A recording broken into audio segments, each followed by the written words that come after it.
Welcome to the platform, everybody. I'm Greg. I'm joined.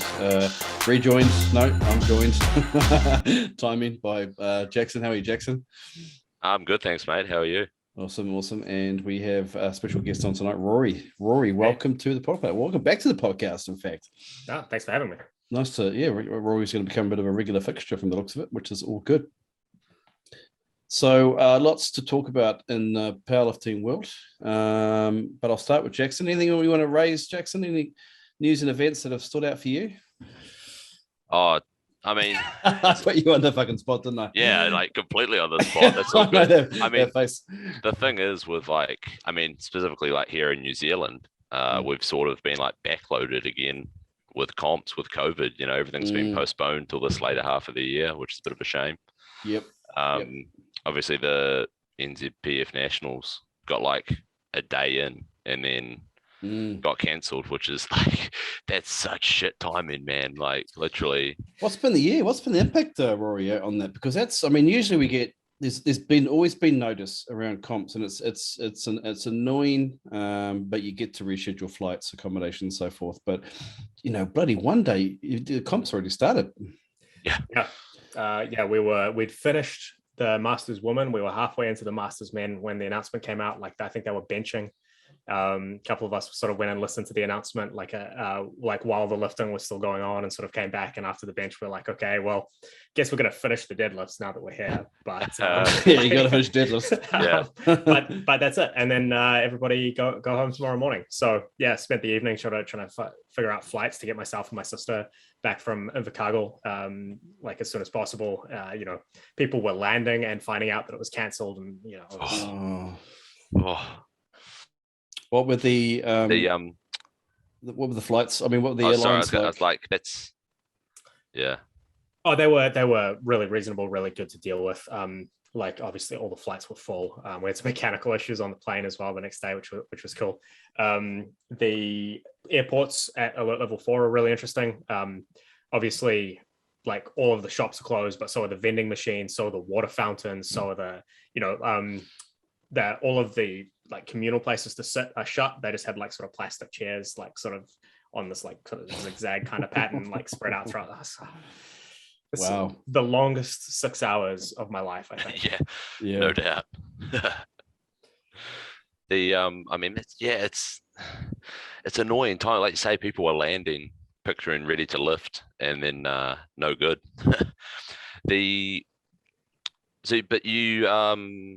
So APA, Auckland Powerlifting Association, have taken the mantle and are going to run the rest of the comp, or is that still happening at this stage?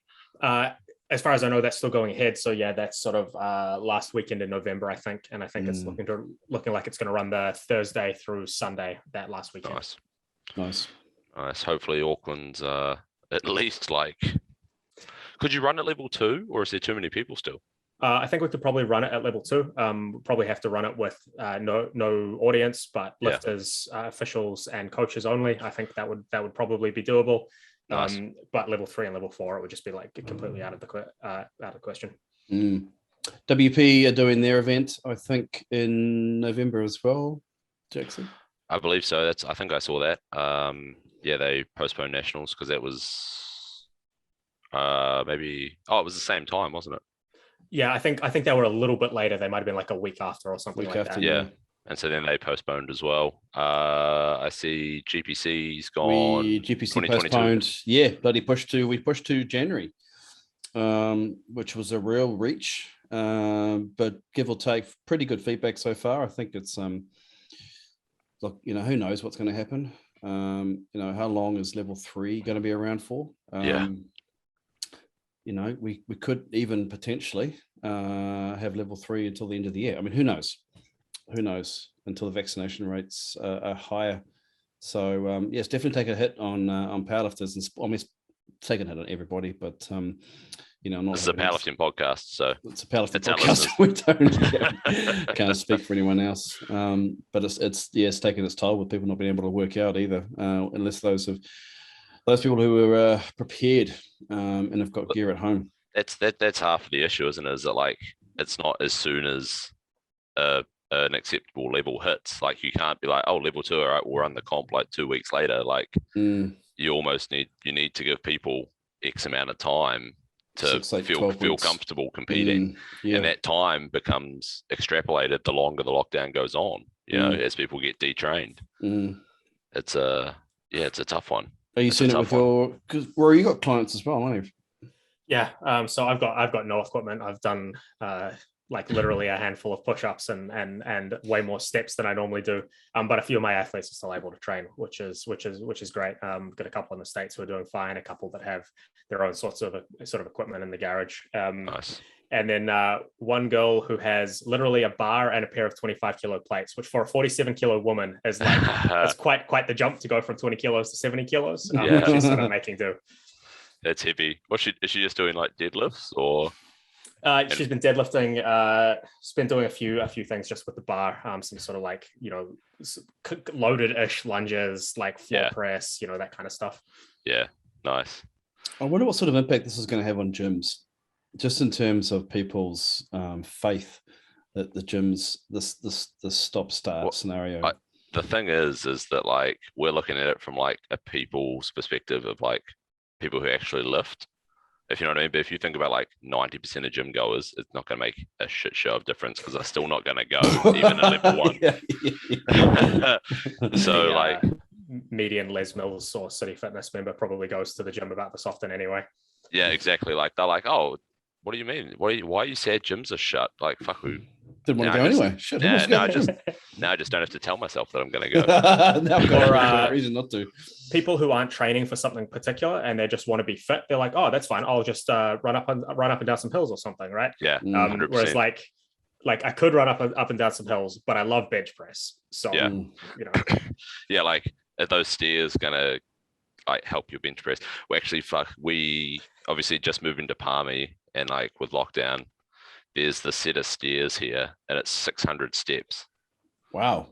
So over like when we had, obviously you guys are still in like level 4, but when we were level 4 and 3 and the gyms were closed, we went and like did those a couple of times, and that is hard yakka, man. My legs were pumped. So that's madness. So it's a what is it? Mount what is it? No, it's not even a mountain. It's just like down to the river. It's down this hill into the river, and it's kidding. Dude, it's crazy. And there's just people just go and run it and stuff, and like it wasn't even busy, so we just jammed it. We did like, you know, you do 3 up and downs of that, your legs are. Back in my martial arts days, there was this waterfall that we used to run up and down, and there was like a set of stairs that went up beside the waterfall, and it would be one person would run up and back, tag, other person run up and back, tag, and you just keep going until you. Oh shit, man! I wouldn't want to do that now. I've never seen the appeal of running personally. No. Walking is fast enough. Exactly. Yeah. You'll last longer. So you just walk people down, you know, if you're a predator, you just walk people down. They get tired before you do. Good. We trekked the Rangitoto up here a while back with the family, and damn, that is a hike to get to the top. I'd forgotten actually how difficult it was, or how unfit I was.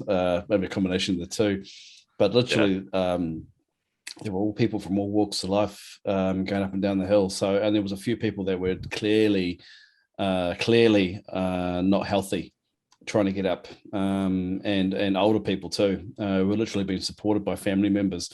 I don't know whether or not it's just an ignorance, or it's a tick box thing, or it's a bucket list thing. But I felt sorry for some of these people. You know, they were looking a bit grayish when they got to the top, and they're being supported by either side by a family member. Were they like looking at you and thinking the same? Do you think? They probably, I think I saw myself in them.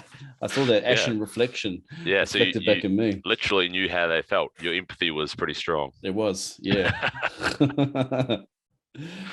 Right, so nationals here in New Zealand for all the federations been pushed back. Yeah, all been backlogged. I mean, for us, we're still running a couple of comps down in Christchurch. We've got one planned for end of October, 31st. We're just doing bench only, and so we're still going ahead with that at this stage. Because I mean, everyone down that way has been able to train for the last what, 3 weeks, 4 weeks, 3 weeks or so. Don't rub it in. Salt in the wound. So we're going to still run with that because it's just bench, it's just a fun filler comp. And then our last 3 lift for the year was early December, so it doesn't change. So nice. Yeah, this back end of the year is going to be pretty full on in terms of New Zealand powerlifting anyway. I know Viking Cup is first weekend in November, I believe, and they're still sold out. I'm going to be going to that. Are you coming down, Rory, at all, or? I'll have to see what happens with maybe not restrictions and stuff. Oh yeah, true. But yeah, so that's looking like a pretty cool comp. They've got some good prizes this year as well. They're giving away like a combo rack for first place, a bar for second. I think they've got a bar for third as well, or a bar for a spot prize. Nice. So it's going to be a pretty full ball comp. It's going to be a cool comp. Cool. And then of course we've got the IPF Worlds starting next week, and we worked out that it was a Thursday, so Thursday through to it's a long comp. Hey, it's the 23rd through to the 3rd of October. So it's at 10 days. Yeah, 10 days. Yeah, that's crazy. And no US team. How many lifters do they have over that 10 days? Do you have any data on that, Rory, or? Oh, I should have the nominations open in front of me and I can check. In the open, they've got 105 open men, and it'll be about the same for the women. Yeah. And plus juniors, sub-juniors, all the masters. So it's still decent numbers. Is it equipped as well, or is equipped world separate? Equipped worlds is separate. So this is nice. Classic only, or raw only. Nice. That's a hell of a comp, so it'll be about 500 people. Yeah. So that's nice. Run over, like you're saying, 10 days. Nice. And 2 platforms for most of it. And stack classes, from the looks of it, I'm looking at the nomination list now. All classes are stacked. I mean, even in the lightest classes, in the 47 kilo women's class, you've got at least 7 lifters. So every single class has got a decent amount of people, with averaging about 15 per class, which is really good to see. Open classes obviously dominating. But as I touched on just earlier, no American team. So Rory, can you? I mean, most of our listeners are probably fairly across the news, but for those that are not, do you want to give us a bit of a brief recap? Yeah, sure. So the 60-second version is that the IPF is affiliated with an international organization called WADA, which is the World Anti-Doping Agency. And WADA has a set of rules about the way that you do drug tests, as well as what you have to test for. The IPF follows those rules, and one of their rules is that if you're affiliated with the IPF, everyone else has to also follow those rules. So NZPF follows those rules, Australian Powerlifting follows those rules. United States Powerlifting, USAPL, decided that they didn't want to follow those rules for reasons that we can get into if you'd like. But they basically said, we don't follow those rules, and we don't want to follow those rules. Come at me, bro. And so the IPF banned them for 12 months. And so that started, I think, on the 28th of August. I want to say that ban started, 25th of August. And so that means that their lifters can't lift internationally. Their referees can't referee internationally. They, all of the positions and admin type positions that they had. I want to say that the IPF secretary, I think, was an American. And so he had to make the choice about either staying in that role or remaining with the USAPL. Wow. What did he do in the end? Do you know? I believe he has decided to resign from his position as the USAPL and stay with IPF. Ooh, interesting. Okay. Yeah. So this is like I was just gonna say, this is like the definition of like fuck around and find out. Like they're like, hey, we're just gonna do our thing, and IPF like, oh well, have fun. Yeah, the IPF had been saying you have to do this wider thing for like 8 years. And about 2 years ago, they were like, now you really have to do it. And at the beginning of this year, they were like, if you don't do it, there's going to be consequences. And then there was consequences. I don't think anybody is surprised by this happening. It seems like people are still acting surprised. Like it's like this new issue. Like it only came up like 6 months ago. Like I think it's just, I don't know, it happened was there anything behind the scenes that maybe made it become like a bit of urgency in the last couple of years? Like, did WADA or the IOC or someone crack down? Yeah, WADA crackdown. From about 2012, which is when the IPF became WADA affiliated, to about 2018, you were allowed to do your own testing so long as you were also WADA compliant. And then they discovered that people weren't doing that, basically, and they changed the rules so that, okay, now you have to do it properly, starting from the 31st of December 2019, I think it was. And so IPF just adopted that as their sort of standard operating procedure. And so that's what caused it to sort of kick into slightly higher gear. And then obviously some things happened in 2020 that meant that it wasn't a super pressing issue. And then 2021, and there was some talks going on about trying to negotiate some sort of like in-between option that didn't end up going anywhere, and I don't know about the details there. And then so 2021, IPF was like, okay, you're almost at the point that you're actually going to start costing us things. So 100%. The IPF gets stuff from being wider affiliated. It means that they're allowed to lift at the international games, which is sort of like a World Games-esque Olympics kind of deal, which has a whole bunch of sports, the World Masters Games, like the World Games itself, like all of these sorts of things. The IPF is allowed to participate in because they're WADA compliant. And if there's one national affiliate that's not WADA compliant, then all of us get kicked out. So they were like, well, we're not going to put everyone else's fun on the line, basically, for you to... Entirely fair enough. Like, the thing with that is that it's not only do the IPF get stuff for that, but also like the member federations do. Like, you think if, like, say even here in New Zealand, Drug Free Sport New Zealand tests for NZPF, if NZPF and thus the IPF wasn't IOC recognized, Drug Free Sport New Zealand wouldn't do that. Yep, that's right. You know what I mean? So like, that's just like a local reason, but like a lot of, other countries, the athletes get like funding for stuff because it's IOC recognized. Like, you can't put all of that at risk just because. The whole French team, including the coaches, get paid to fly to Worlds by their government because it's a wider recognized sport. So if we lose wider recognition, suddenly the French team has to pay out of pocket thousands of dollars a year or thousands of euros a year to to fly themselves, their coaches, the whole blur. It's huge, right? Yeah, 100%. So this is the thing, is that like they couldn't risk that, surely. Like, that's one of those things they just sort of have to, like, all right, we're putting the foot down. This is it. Like, if IOC or WADA is going to take shit away, then that's it. Because how many member federations are there for IPF? About 130, something 130? Like that. Wow. So like, so the USA, like, you can't really give it up for one team. Do you think the USAPL will do you think they were relying on that? Is that ever part of the equation? Thinking that, okay, we've got a bit of size, we've got a bit of leverage. We're going to try and muscle our way through this one. I don't have good insight into their internal workings, their internal leadership, but I'm picking that their size, like they have tens of thousands of members, and in particular their social media clout in the English-speaking world. I think probably they felt like they could bully the IPF into changing their stance, and turns out they couldn't. Yeah, it's one of those things that, like, you're a national federation, don't try and act like an international federation.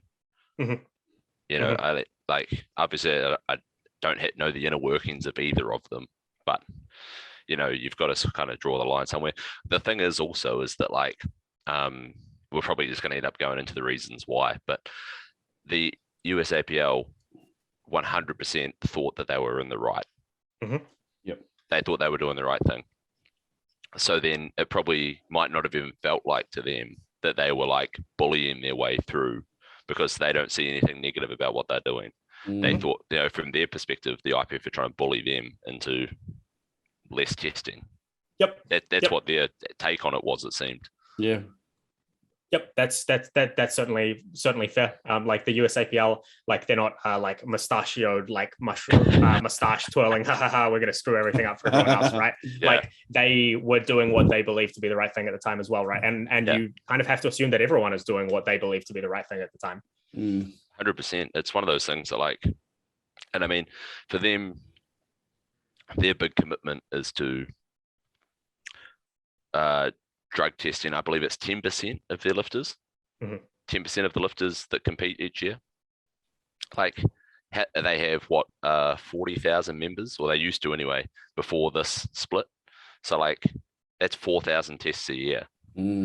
So, you know, like that's their commitment. They're like, I'd be pretty confident that, you know, they were getting positives and stuff, but like, I'd be pretty confident in my federation being committed to drug-free sport if they're doing that many tests a year. Yep. Yeah, because there's a formula, and I can't think of it off the top of my head, to give you that certainty around, or that level of confidence that, you know, X percentage of your athletes are tested, then you've got a 90 or 95% confidence level that you're either clean or you're not so clean. Yeah. You know, and I don't know exactly what it is, but I'm assuming 10% is probably a lot higher than what the WADA requirement is. There's one thing that I would add in there, and that's that the quality of the tests matters as well as the number of the tests that they're doing. 100%. That was going to be my next point.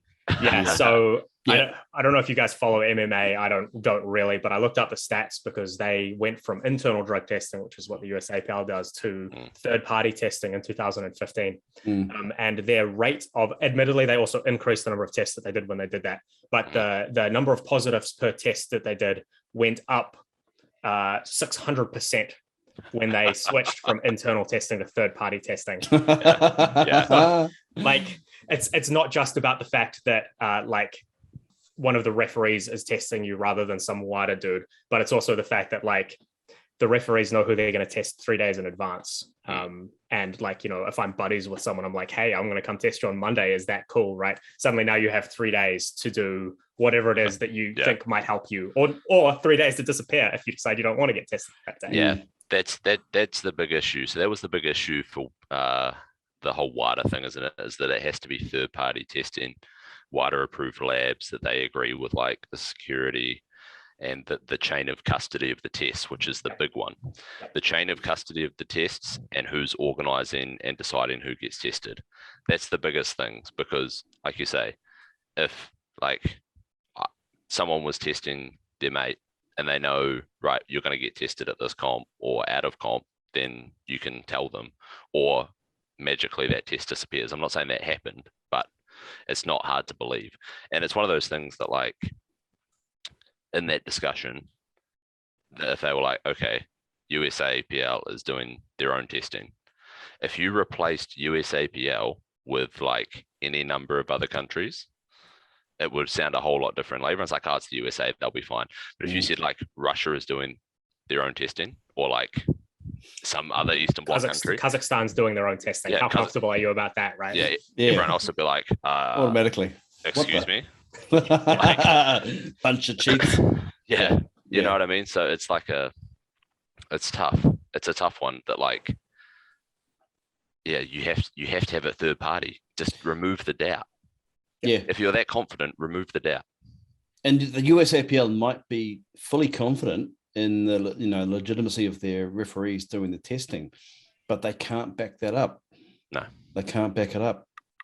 I think, like I said to someone else, like, it's not that I distrust any particular referee in the USAPL, right? Like, no one becomes a referee so that, like, what is it, a power trip or something, right? Like, people do it because they want to give something back to the sport.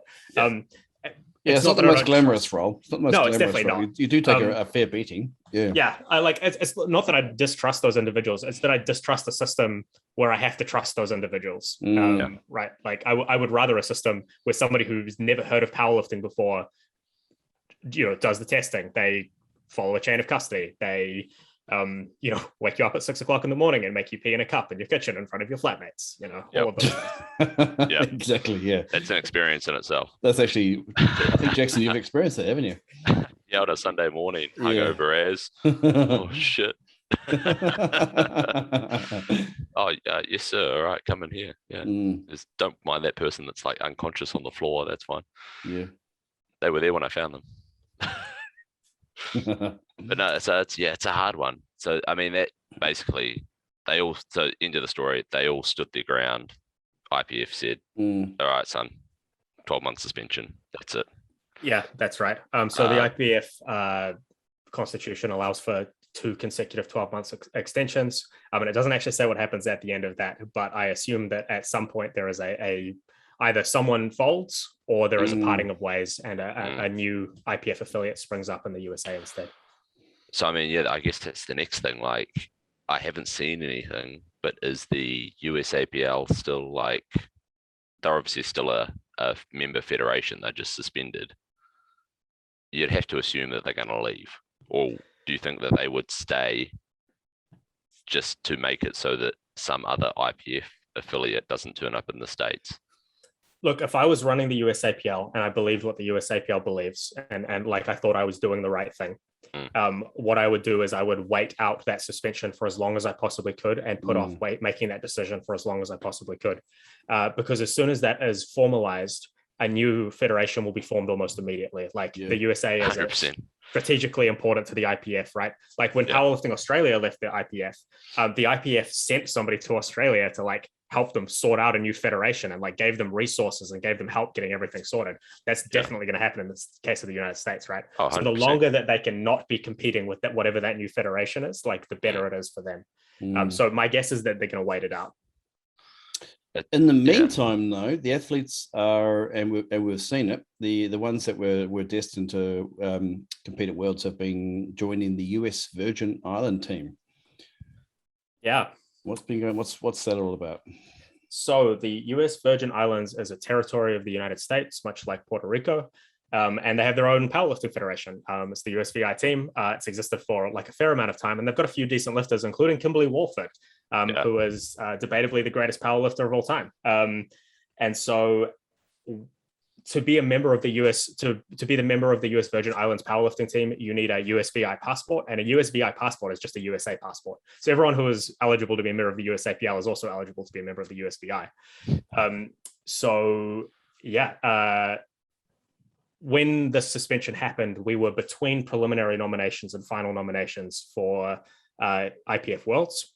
And in that time, you're allowed to switch weight classes and switch lifters between your reserves and your sort of like regular team. And so it was assumed and then confirmed that you would be allowed to switch teams in that time, so long as you also met the criteria to switch teams. So they did that. A few lifters managed to move from the USAPL to the USVI, which was actually initiated by Kim Walford. And I will point out that as part of that, she invited her biggest competitor, Chandler Babb, from USAPL to the USVI. So that's quite cool. I like to see people helping their competition. Yeah, shouldn't try and use it as a way to like be like, oh, fuck you, I want an easier road. Yeah, no. When she wins this, it's going to be because she's the strongest person, not because she managed to like politic someone out of the way. And you don't want that doubt, do you? You want that. You don't want your competitors to be missing from the competition, because there's always that. Well, if so and so was there, it might have been a different story. Yep, exactly. I mean, the thing with Kimberly is that like she's been competing for nearly 20 years, and she's been at the top for probably like 18 of that. The last time she lost a powerlifting meet, and by lost I mean she came second, was like 2008 or something. Like, she won all but one IPF World Championships at the 72 kilo weight class that existed, and that one she didn't go to because she couldn't get a visa for the country because she was a member of the U.S. military. Really, what country was that? I want to say it was Belarus, but don't quote me on that. They wouldn't give her a visa because she was part of the military. Interesting. Yeah, I'll have to double check the details on why she was missing from that. But yeah, it might have been 2017. I think she was not at Worlds, and that was why. So that's every World since Classic Raw became a class. Yeah. Yep. Fuck, that's not a bad track record. She's she's a year younger than me, so she's born in 1978. Come on, Greg, don't sell yourself out like that. I know. She's in her early 20s like I am. So she's been she must be what, 40, 43, 42, 43. Yeah, best squat 185, bench press 115, 242, deadlift, total of 535 at that 72 kilo weight class. So it's ridiculous. She's definitely a force to be reckoned with. Yeah. That's more than I totaled in my first comp as like a 93 kilo male. Yeah. I don't think you've ever been 72 kilos, Jackson. Have you? Maybe at 9 or 10 years old? No, actually, funnily enough, I was I was sub 70 kilos till like 17. You're going to be kidding me, really? Yeah. Have I not shown you that photo? No, I've got to see some photos. Oh, I'll add to the podcast. We'll have to overlay it on the podcast. Dude, I was a stick. I have this photo from like, I was probably 6 months into lifting and I was still like 60, 62 kilos at like the same height I am now, like just under 6 foot.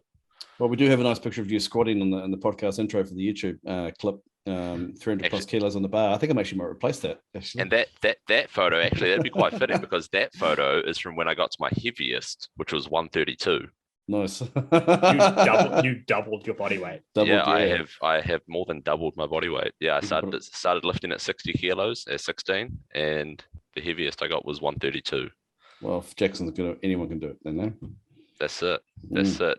Don't be a pencil neck your whole life. So I guess the US Virgin Islands are very grateful. They've suddenly gained a whole bunch of members. Yeah, that's stoked, eh?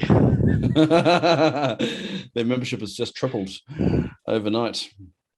I mean, conversely, you could say that the USAPL lifters who are now able to lift at Worlds are very grateful. Oh, absolutely. Yeah, no, 100%. Yeah, particularly Wolford and yep. So how many of the names now. US team went over to the US Virgin Islands team? So I've really only gone through the open and in depth, but in the open men, we've got Russell Orhi, Jonathan Kaiko, and Jesus Olivares.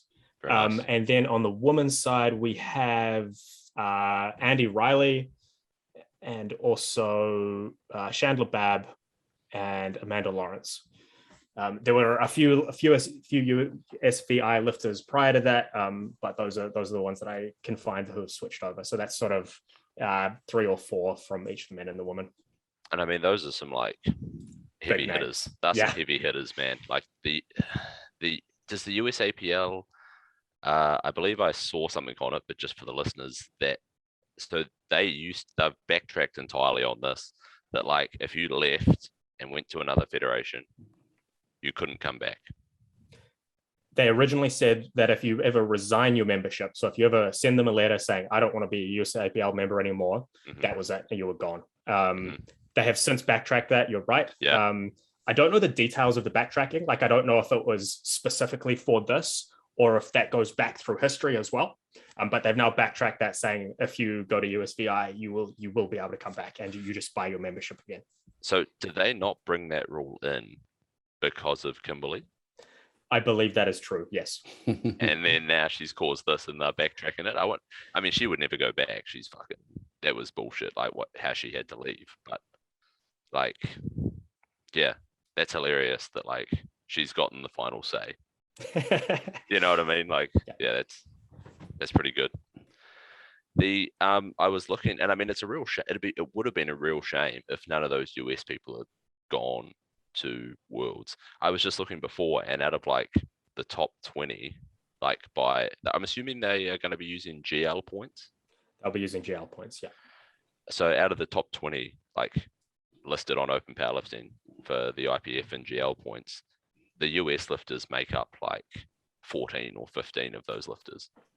Yeah, they do. A few of them had pulled out prior to that for sort of other reasons. But it definitely has an impact on the lifting. I'm trying to think, like the 63s impact, like big impact in the 63 kilo women's class. All of the light men's classes. Yeah, it does make a difference. On the other hand, it actually makes some of the classes way better to watch. Like Taylor Atwood actually pulled out earlier for unrelated reasons. Yeah. But like if Taylor Atwood had been in the 74s, he would have totaled like 840, and then the next closest totaled like 730. And now that he's not there, there's actually quite a good fight for first. So do we know why? Do we know why Taylor's pulled out? Has he come out with anything? He said he was going to. Not to my knowledge. I haven't seen anything. He said he was going to put something on Instagram at some stage, but I saw that. Yeah, but he has released something to do with, and I saw Ryan put something up around coaching. Is it a coaching app or a coaching website of some that Taylor's involved with? But I don't know if that was the official announcement or anything. Yeah, so I mean, he's doing an MBA. He works full time. He, you just have to stop at the MBA. Anyone who does an MBA has got no life because they've just got no time. to do anything, because those MBAs are soul sucking from what I hear. I haven't actually done one myself, but nor will I, because it's the divorce maker. From all accounts, I've been told. Anyone doing an MBA and trying to work full time as well. Okay, no, fair enough. Life gets in the way. Obviously, powerlifting's not necessarily an income for everybody, so you've got to do what you got to do. But IPF Worlds, being like you say, is now without some of those runaway sort of front runners, has made it more competitive. And it looks like an interesting one. I saw that Dennis Cornelius isn't going either. What's he not going because of? Do we know? I want to say he tore his hamstring competing at USAPL Nationals. Right. Yeah, he's out because of injury. I mean, some of those bigger guys, it's looking like a damn good, and Jesus is going, which is sick. This will be his first Worlds. Yeah, that's right. Isn't it? Yeah. He's only young as well. Yeah, 1998. He's like 23. That's crazy, dog. That's fucking mad. And I loved it. I love, I think it was when he was on the King of the Lifts podcast, he called out Dan Bell stuff. It's so good. Did he call him out? Yeah. He's like, I'm going to fucking beat your records. Da, da, da, da, da. Nice. And I mean, the kid's only 23 and he's total 10, I want to say 1055.5, I want to say. That's crazy. Yeah. That's awesome. Mad dog. Yeah. I see him squatting 400, just hanging out, just chilling. He pulled 380 the other day, just hanging out. Just ridiculous. I'm really looking forward to the 120s. There's Cenk Koçak, the Turkish lifter, with a 962 total. Looks like he's coming in a little bit injured though. And a couple of the guys further down the 120s nominations list have lied about their nominations. Tony Cliff has got an 890 listed here, but his best total is actually 920. And so they've lied. I love that. I love that he's undershooting it just to better come from behind. Bryce Krawczyk's 877.5 kilo total is a real total. He just did it at RP 8.5. So there's that as well. That's gonna be cool, man. Who's I think I was listening to the King of the Lifts. But your pick for that class is Cenk, you reckon? I've got Cenk, but I would really enjoy it if Tony won. I think coming in with the fake nominations and looking like you're coming fifth. Also just being as what's the polite way to say it, as experienced as he is compared to some of the young guns. Run with that. That's a nice way to put it. I mean, especially even some of the girls, I feel like female lifting has just fucking taken off. I have to say, I think the women are probably looking better than the men competition wise. In terms of comps, man, it's especially female lifting has just fucking blowing up, and especially in the IPF Worlds, I mean, there's girls totaling over 400, nearly 500, all the way down to the 47s. Yep. Tiffany Chapon, the French, she's only 20. The French 20-year-old competing in the Opens at 47 kilos, totaled in gym lifting, 392.5 last week. Crazy. Noemi Albert is going to total 450 or something at 52. It's crazy, eh? That's cooked. Yeah, it's ridiculous. That's cooked.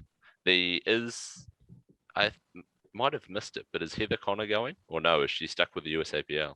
I'm not sure why Heather's going. I don't recall if she pulled out before the USAPL thing or not, but she isn't going. She's not going. Damn. Actually, one thing I've noticed on these nominations, especially for the women's classes, is the dominance of France. France has got some really strong lifters, hasn't it? Yeah. Yeah, that's Panna's influence, man. I can't say his full name. The French 66, Panagoitis Tarandus or something. What a name. Yeah, he did he coached at various points. He's coached Tiffany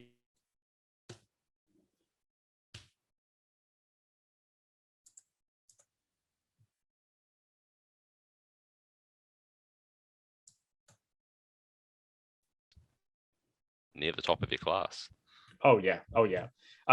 Even Caroline Soon, who's not going to podium, she's still got a total 430 at 57 or something, right? Yeah. These are It's crazy, man. I honestly loved how far female lifting's come. Like how that thing about, but there's still people that think, oh, girls should sit on the treadmill, girls should sit on the cross trainer. And I'm like, dude, that's fucked. Like I love that the females is like taken off more than the guys has.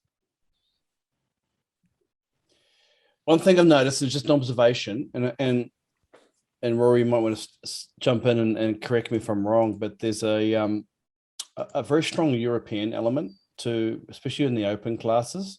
And I don't know if that speaks to the maturity of the sport. Because USA got kicked out, Greg. Well, yeah, no, obviously, no, minus the USA. No.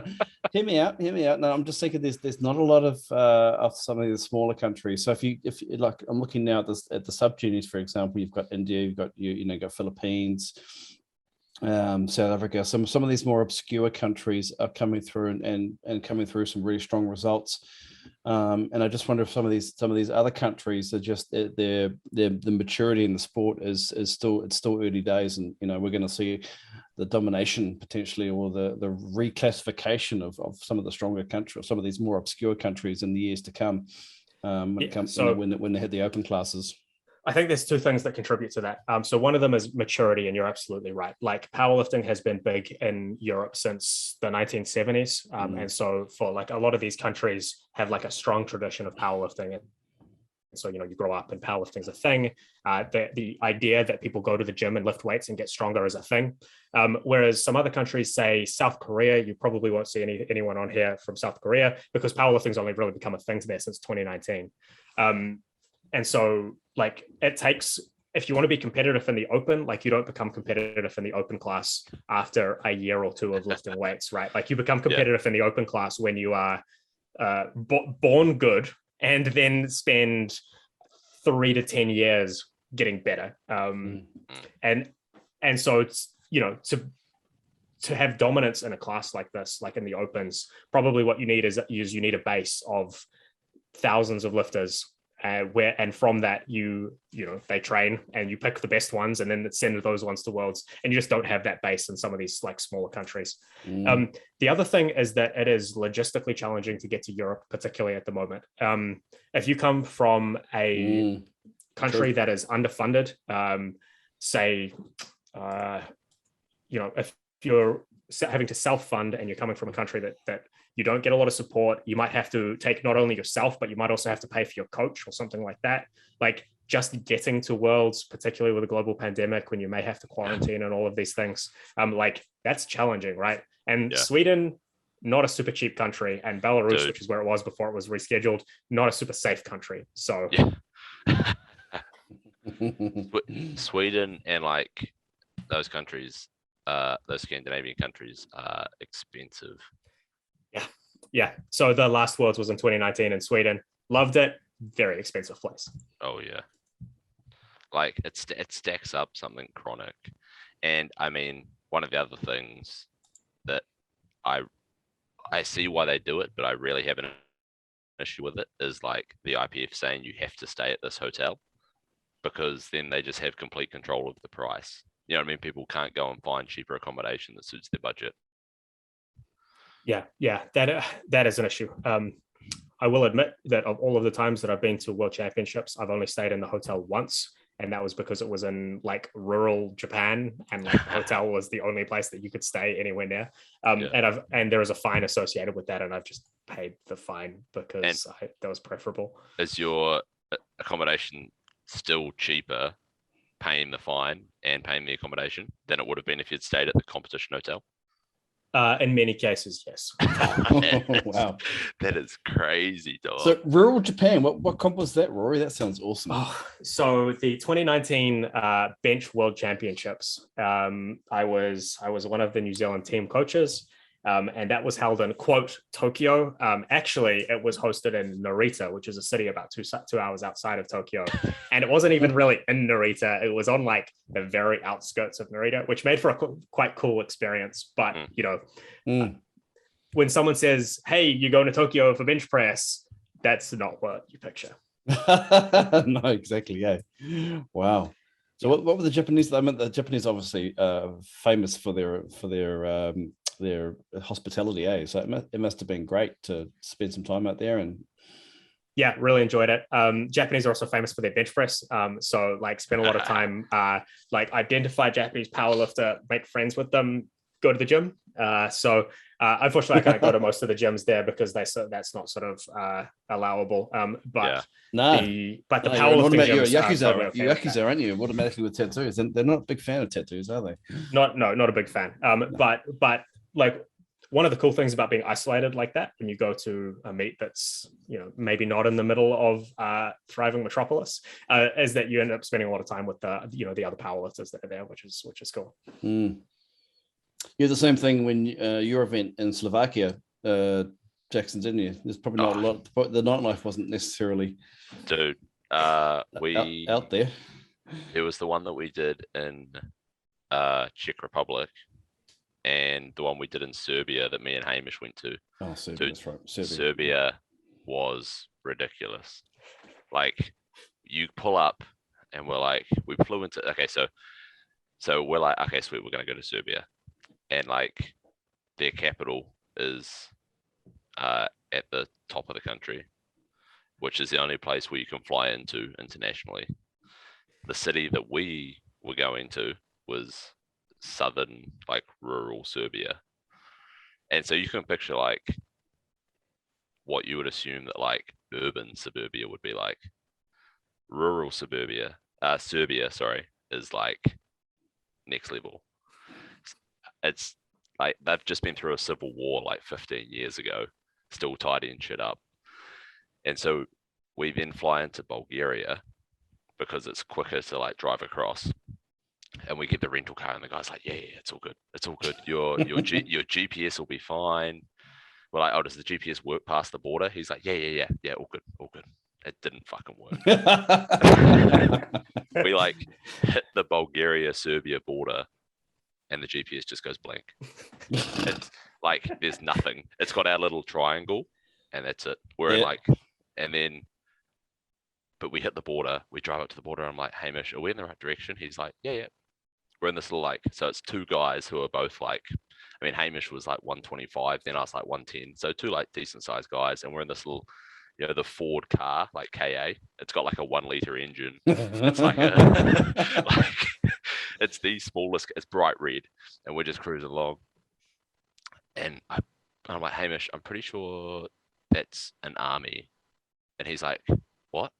And I'm like, we're driving up to the army.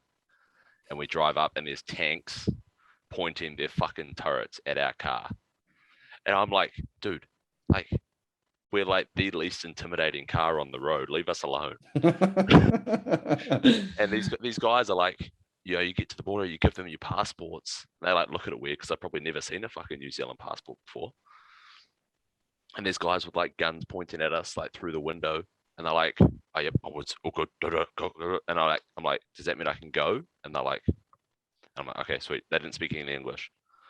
And so we drive, and the GPS goes dark. We end up on like goat tracks in the middle of Serbia. And we going along the main road that we eventually found. And we come to a fucking military checkpoint. And I'm like slowing down. And these 6 guys just like surround the car, all with guns pointing at us. And I'm like, oh shit. Roll down the window. Like, what do I say? I'm like, they yell something at me, and I'm like, I speak English. And they're like, oh. And they go and get one of the other guys to come around, and he's like, oh, you only speak English? But like with a real heavy like Serbian accent. And I'm like, yeah, I literally am single language, like I can barely speak English anyway. And he looks at our passports, and he's like, what are you here for? And we're like, a powerlifting competition. They had no idea what the fuck was going on. They were like, what's powerlifting? Oh, here we go. And so Hamish is sitting there like trying to demonstrate a squat in the middle of this, like this Ford car, and the car starts bouncing up and down. He's like, whoa. And I'm like, fuck, Hamish, we're going to get shot, stop. And they're like, oh, how much you lift? And Hamish was like, oh, I squat like 800 pounds. 365, and they're like, oh, what's that in pounds? And he's like, 800 pounds. And the guy's like, oh. Mr. 800 pounds. And then so they're like, you okay? And like we drive off. And I'm like sweating. I'm like shitting myself. I'm like, dude, we almost died. And then later on in the week, we're driving somewhere else and we come up to another checkpoint, and the same like these other people come around the car, and the same guy's there, and he looks his head in and he's like, oh, Mr. 800 pounds. And they're like, he's like, no, they're all good. And like sends us on our way. So they recognized us. So we were like local celebrities. But dude, that comp was huge. There was like 800 lifters. It's mad, isn't it? Yeah. In the middle of fucking rural Serbia. Why are these comps in such bizarre? I was about to say that. Yeah. I have no idea, man. I feel like it's part of it is that they almost, one, it's probably cheaper venues. And also then they almost like they know that. So I say you've got a comp that's got 800 people, 800 lifters. Well, you're probably going to have like 1,000 people coming, 1,200 people coming or whatever. So you're sort of like inserting dollars into the local tourism. So you're helping out those smaller, like when we were in that one in Serbia, I always described it to people as like the European Thailand, because it was so cheap. So like we got, they got expelled from like the European Union, so they don't use euros. So I turned up with euros and I'm like, oh fuck, they don't take these. So I got them changed into dinars, which is like their local currency. €1 was like 130 dinars, and that bought like 2 beers. Oh so wow! I was like, and I'm talking 2 like, beers for $1 for a euro. I'm talking like for 750 ml glasses, like wow, like whole jugs. $2 or $3 New Zealand. Yeah. Yeah. And so when we turned up, I had like way too much money with me, and so at the end of it, I'm just like almost trying to give it away. So you can picture how much money that competition brought into like that little town's economy. So like I feel like that they might think about it in that sense. I don't know if they really care that much, but no, but it's a nice way of thinking about it. And obviously those towns benefited from having all these powerlifters in town. 100%. Actually, they wouldn't have had just 2 beers either. So powerlifters, powerlifters and powerlifting friends. You know how we were just Rory brought up before about Tony Cliff sort of like undershooting his nominated total. So like for me personally, when I went to Worlds in Czech Republic, I ended up lifting in probably the most competitive class of that comp, which was the under 125 open men's, and we had, I think, 12 of us, all like 700 plus totals, between ranging from 700 to early 900s. And I opened, if we went off straight off openers, I was 9th, and I ended up 2nd, because I don't know why, but in Europe they have this thing where they'll open at like a 300 squat, and then they'll go 305, and then they'll go 307.5, like, and then probably miss the 307 because they've already done 2 like max squats. Whereas like for me, I'll open at 300, go 320, and then like you take big jumps, you know what I mean? Like, whereas they have this thing where they open real close. I don't know, have you noticed that, Rory? Is that the same like in the IPF? Or I haven't seen that. I have seen some cool strategies from some of the Europeans, but I see very similar attempt selections, sort of something in the, 88 to 91% for an opener, something around 94 to 96% for a second, hopefully just under 100% for a third. Though I do recall seeing one of the Swedish lifters who was lifting again this time. I can't remember who it was. It may have been Emil Norling. Not sure about that. Anyway, took his first deadlift, smoked it, skipped his second, jumped 40 kilos from his first to his third, and smoked his third as well. I love that shit, man. I love it. I love the big jumps because no one knows what's happening. Yeah, like his opener was so fast that you're just like, I don't like, that could be anything from 80% up to 90%. And his coach is just sitting there with like this tiny little blonde woman with like a shit-eating grin, like chewing on her like nicotine gum. And I'm like, I admire the balls on that woman.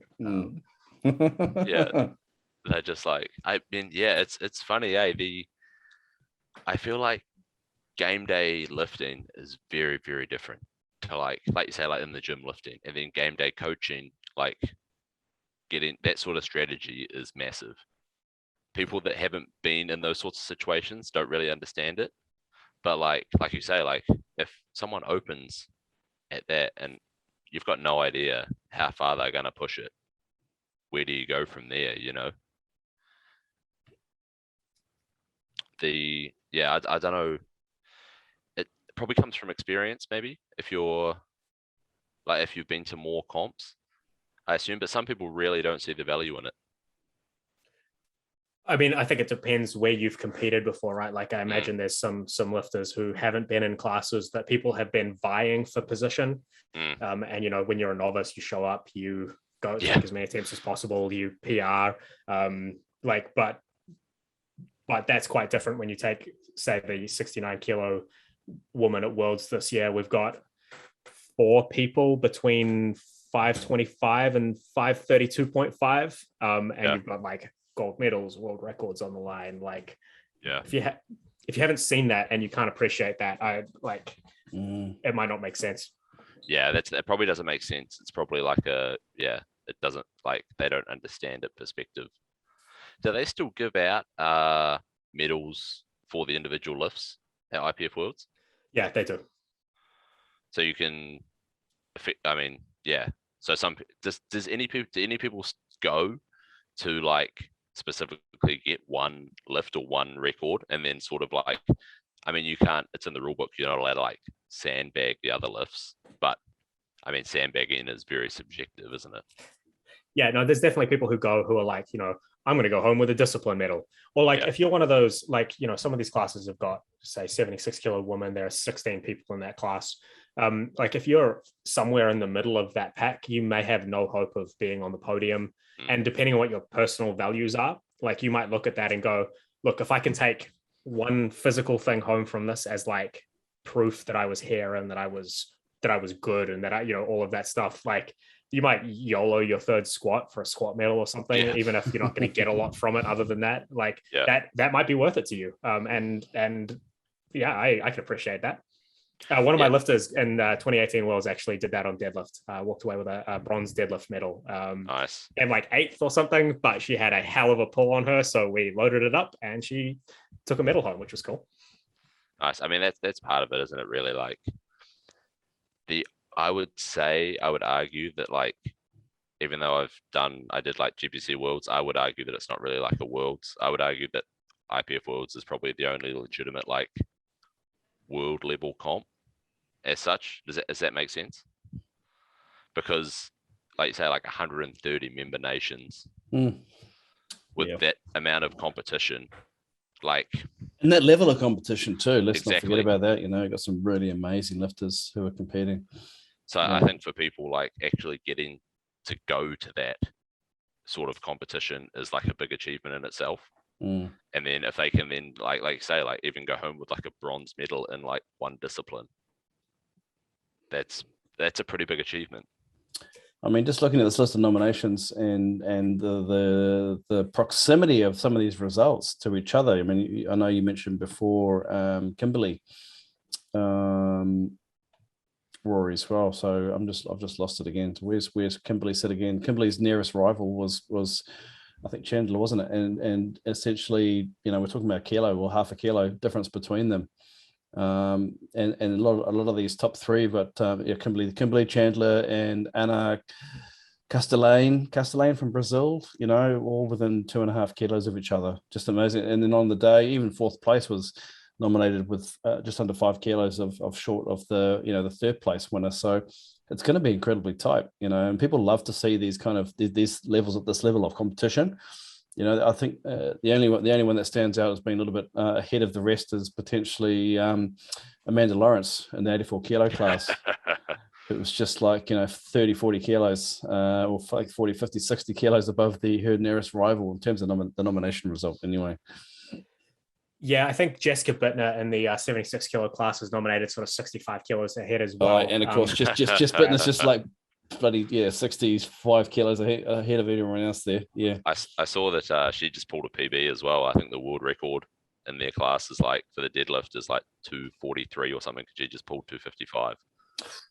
Crazy. So absolutely blitzed it. Like that is cooked. Yeah. I think she set a double squat PR today as well, right? Like, was 205 for a double, and I think her best competition squat is 210. 210 according to this, So that's crazy, man. In fairness, she's also well overweight at the moment. She's not 76 kilos. So, how that translates into comp day performance is, not particularly direct right now. Yeah, I mean, that's the thing as well with IPF, is that it's 2-hour weigh-ins. Like, the degree of weight manipulation you can do in those circumstances is like quite limited. And if you fuck it up, the risks are huge. Yeah, the heuristic we use is that 3% is sort of safe. And you can push it to 5 if you're willing to pay the cost on particularly on your squats. But anything more than that, and like, if somebody came to me and said, "Hey, can you help me cut 7% for a 2-hour weigh-in?" I would tell them no. And like I'm not even going to help you try to do that. Like, you should not do that. What do they do, Rory? Can you? I know you probably can't share all your trade secrets, but what's a 2-hour weigh-in weight cut look like? So one thing which is interesting is that wider bands not only substances but also processes, and so there's some things that are off the table, and some things that just don't work very well in 2 hours.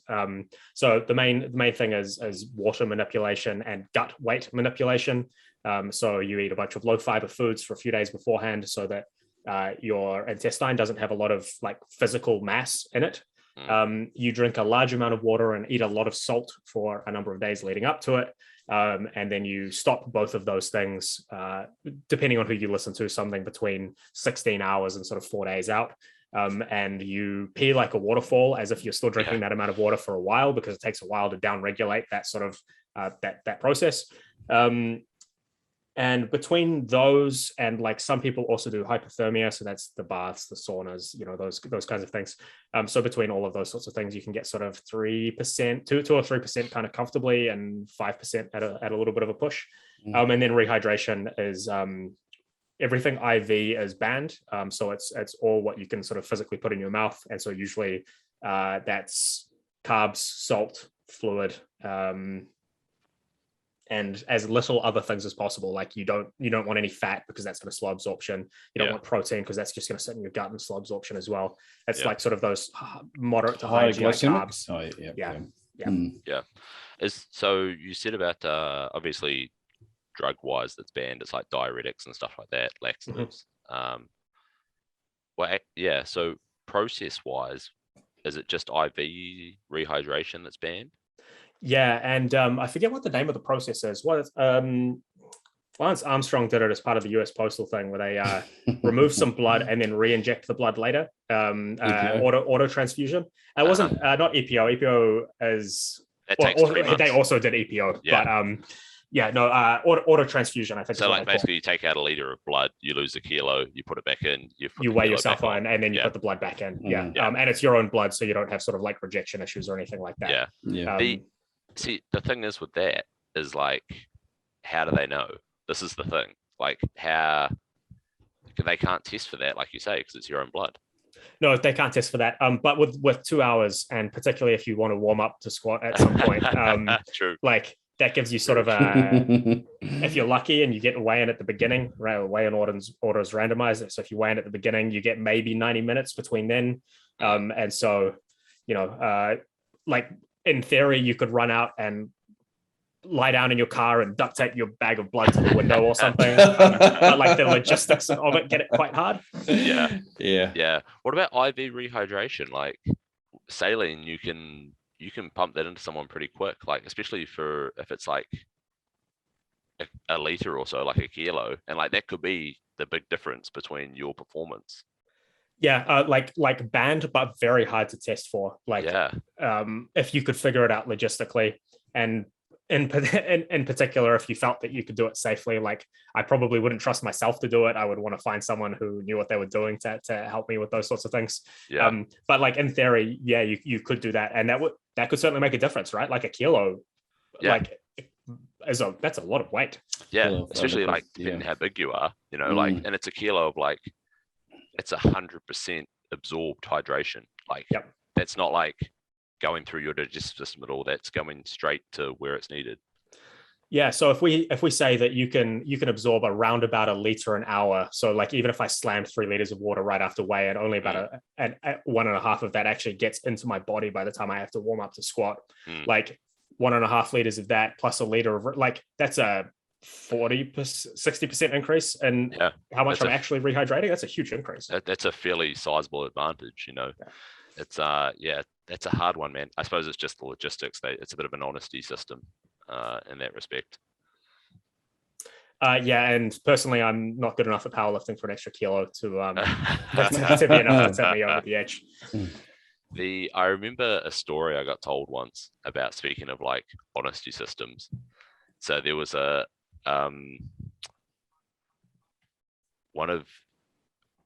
quite a notable New Zealand lifter went to Worlds, pulled and ended up getting second. So the person who beat her, you'll probably know who I'm talking about, Rory, but I'll leave it till after for naming names. But so the person who's pulling for who won the class, obviously, so before, like, it depends on when they tell you, but like usually at IPF comps, correct me if I'm wrong if this has changed, Rory, but usually before the third deadlift or before the second deadlift, the testers will say, hey, we're going to test you after this. So before the third deadlift, this woman from a different country got told, hey, we're going to test you after this. And she pulled her deadlift. The New Zealand lifter, I think, missed. And so the New Zealand lifter got second. The other lady got first. And people go to try and find the person who got first, and she's just disappeared. She's gone missing. And so they go looking, and they're like, fuck, where is this person? And they end up going into the bathrooms, and one of the stalls is locked. And they're like, hey, is it so-and-so in there?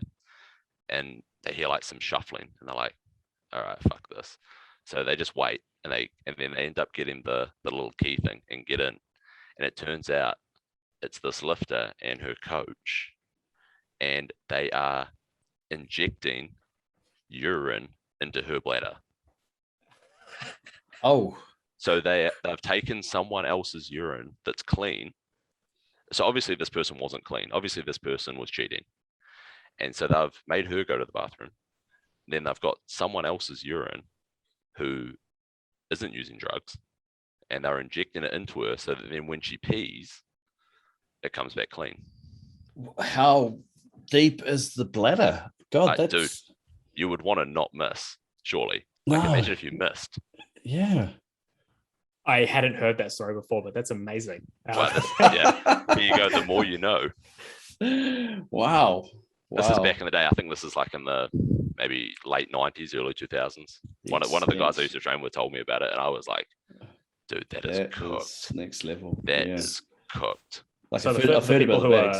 So for the people who are listening who don't know, they actually watch the urine come out of you when you do a drug test. Like, what they used to do is put like a bag of urine strapped to the inside of your leg, and there'd be like a little pipe down the edge of your edge of your penis, and you'd like clip a little thing, and like the urine would come out. So, but now they actually like watch you to make sure that it is your urine coming out. Well, apparently not your urine, but like the urine is actually coming out of your urethra and into the sample bottle. Wow, that's wild.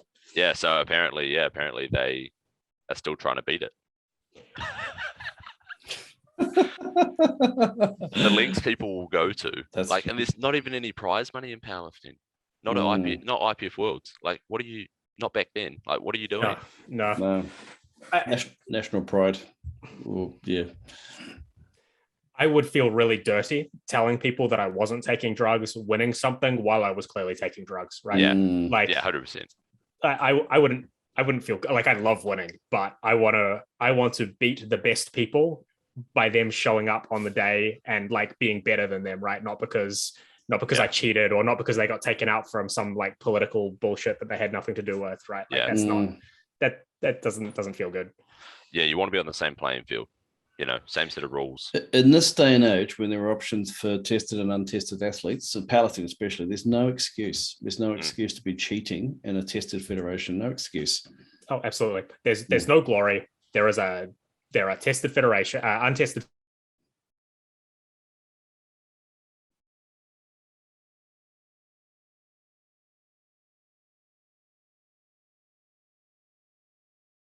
speaking of money for powerlifting, so obviously the USAPL have now come out with a pro series. Mhm. So it sort of started before the ban with the Virginia Invitational. Is it? I don't know. I'm not sure what it's called. The Virginia Pro. Yeah. Whatever it's called. But anyway, and so there's some big name lifters doing that. Obviously, some of the other people like Amanda Lawrence and stuff have pulled out because they're obviously no longer USAPL members.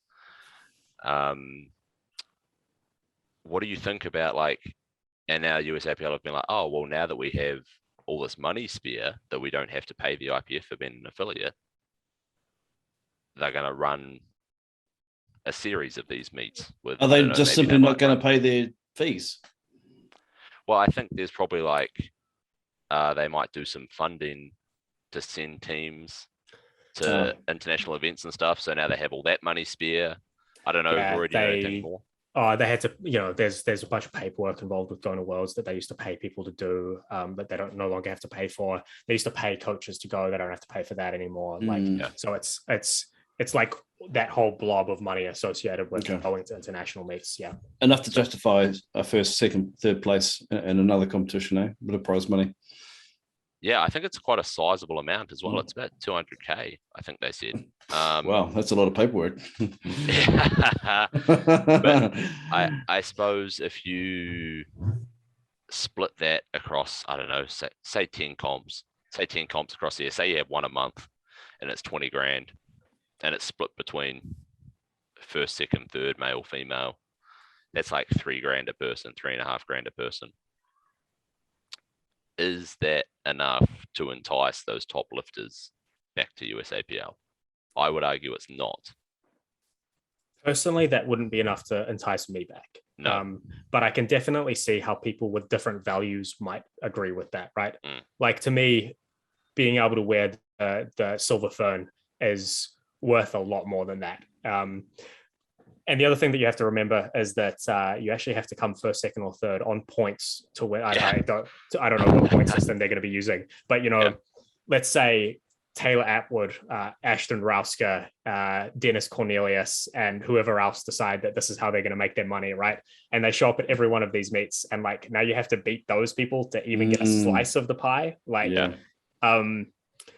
It's better than nothing. I think it's a cool thing to offer. And if they can afford to offer it, then that's great. And like, we don't know how the prize money is going to be split. Like, is it going to be everyone who comes top 10 gets $300? Is it going to be top 3 get like a slightly bigger piece each? Like it's hard to know, right? But I think it's a cool opportunity. And for people that are enticed by that, that's really cool. Of course, I think going to IPF Worlds is cooler, but I think powerlifting definitely, but I would argue that in some sports, so the allure of the Olympic dream is not as strong as the reality that it's a professional sport, like golf, for example.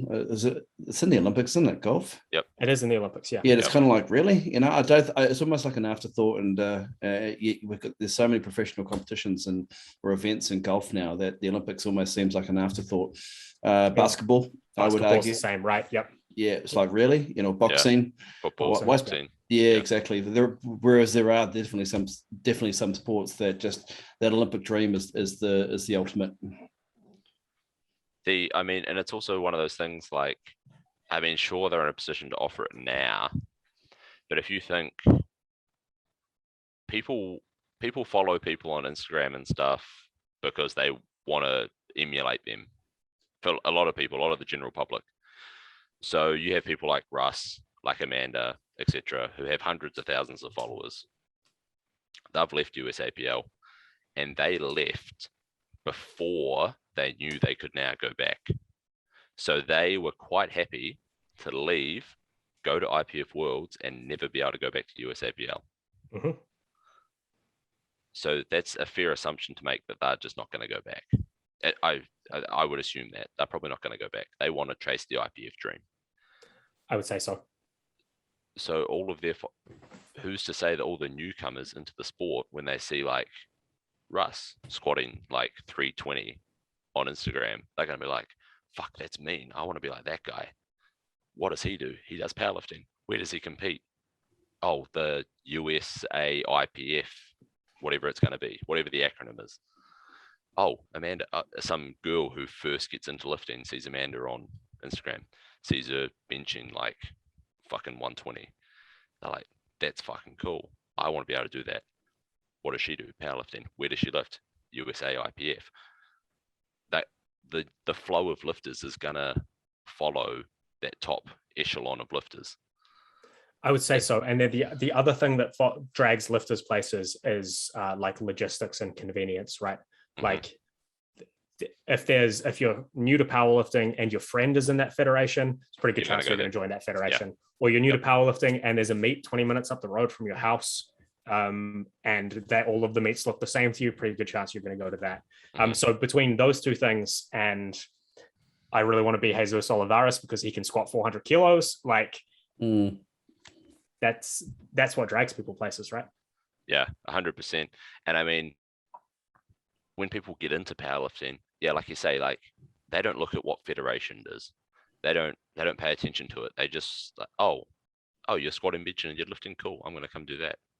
You know, like the USPA, like this is why people that are in like untested federations, like say the USPA, not everyone in the USPA is on drugs. That is ridiculous to assume that. A lot of them are just there because, like say, the meet was 10 minutes from their house. The meet was held at their gym. Their mate started doing that federation. You know what I mean? Like, so I think flow-on effect wise, it's really going to hurt them.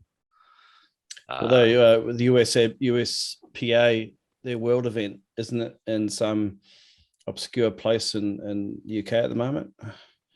That probably be impacting them. Obscure place in the UK? Is the UK obscure these days? I think it's obscure as well. I don't know. I see some advertisements for the USPA or the IPL Worlds, and it doesn't seem to have the same. And look, I'm speaking in terms of IPL lifters, you know. Yeah, I'm talking about just like general lifters who are never going to go to. Oh, and no, absolutely. Yeah, they just want to lift to like beat themselves the next time. You know, the other interesting thing that happens is that some really big name social media people, in particular, I'm thinking of, oh my goodness, I can't remember her name, untested lifter, female, American, Florida, has been doing boxing lately. Steffi Cohen. Yeah. So she's got close to a million. Drew her fight as well. Oh, did she? FYI. Yeah. Oh, she fought at that Core Sports fight night that Thor and Devin Levrat. Sorry, we're going on a tangent here. No, I saw she came. It was a draw, wasn't it? Yeah, she got a draw. Yeah, but there are a lot of people saying that she lost. I hear as well. But it's just literally just scanning social media today. But anyway, sorry, carry on. Tangent. The other interesting thing that happens is that like she's got 1 million Instagram followers. Yeah. But when she competes in powerlifting, which admittedly she hasn't for a little while, people don't tune in to watch the entire meet that she's lifting in, right? They watch her lift and then they disappear. And so you see these like spikes in viewership.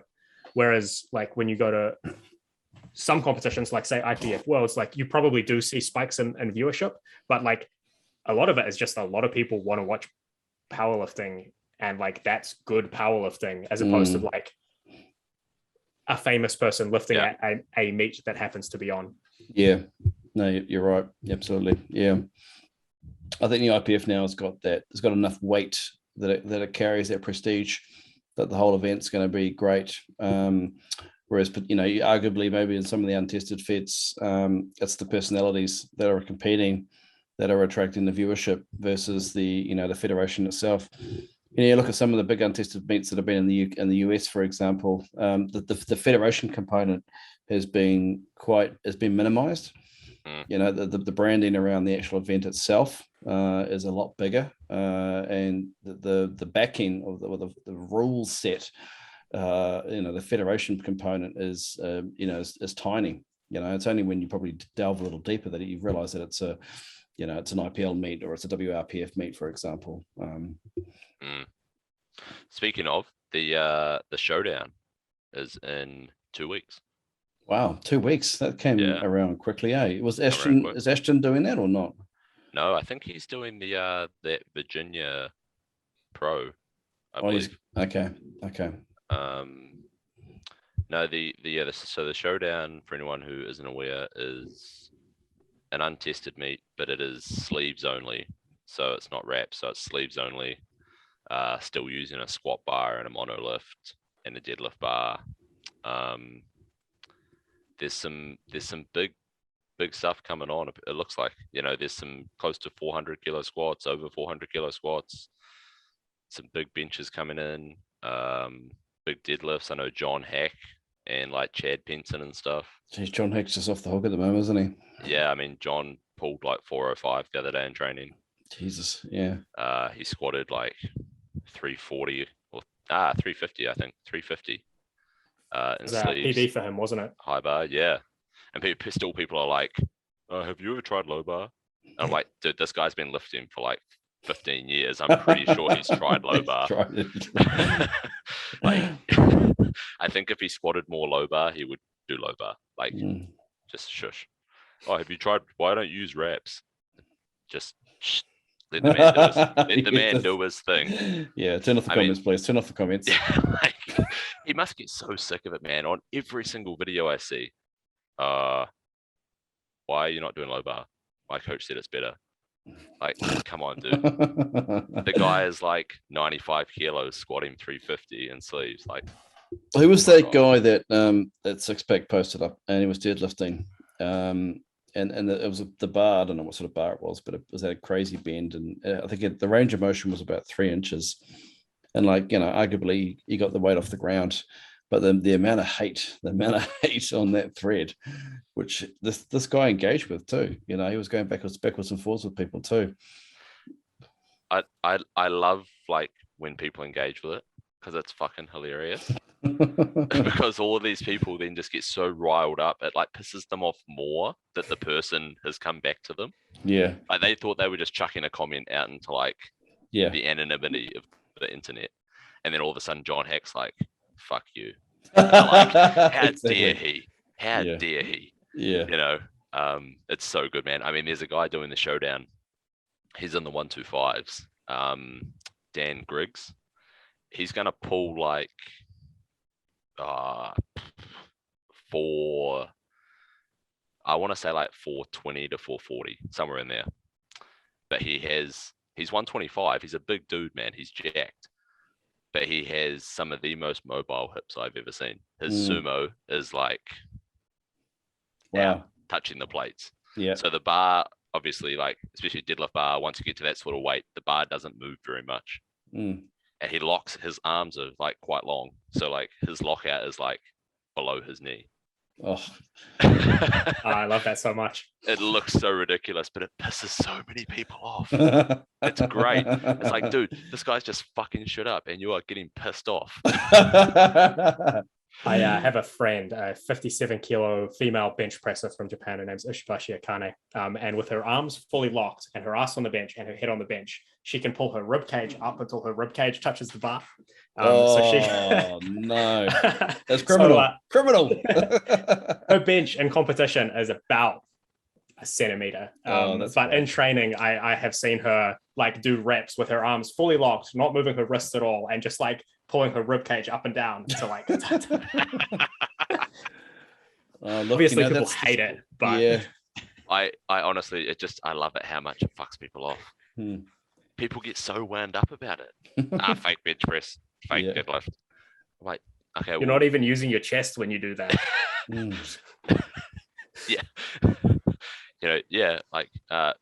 flat back it, please. It's like, hang on, why?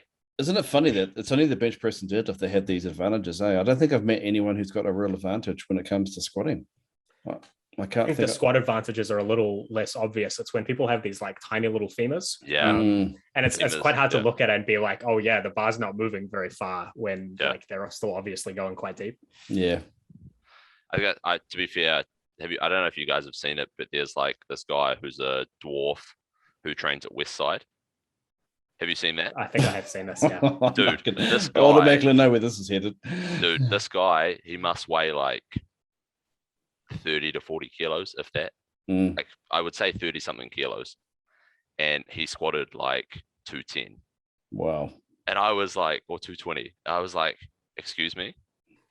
Like, you just squatted like 7 times body weight. It's fucked. Yeah, definitely built for a day. Yeah, I know a guy at the gym I used to train at in Warrior Park, Tom. So shout out to Tom. He's on Instagram. Squatted like 140, and he only weighs like 50 kilos. So it just amazing. Yeah, and it was his bodybuilder. So it's just got plenty left in the tank there. Just built for squatting. You know. Yeah. I think like Rory says, I think on bench and deadlift, it is far easier to like for the untrained eye to like pick out the leverages and like because it's just so in your face. On squats, there's definitely still people that have like a really unfair genetic advantage.